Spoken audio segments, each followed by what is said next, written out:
Hi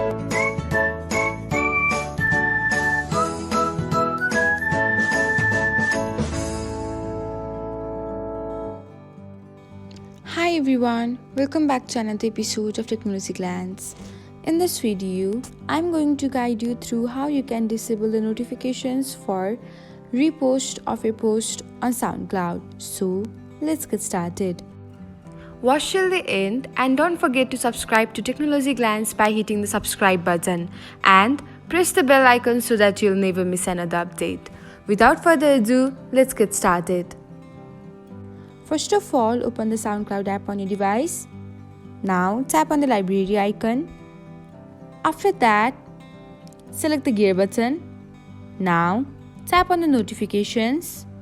From here, toggle off the button beside the repost of your post. And that's it. Now, Soundcloud will no longer notify you of the repost of your post. Thanks for watching. If you found this guide helpful, we'll love it if you hit the thumbs up button below. We upload great new tech tutorials like this one every day. So, don't forget to subscribe to our channel and hit the bell icon to get an update as soon as we post a video.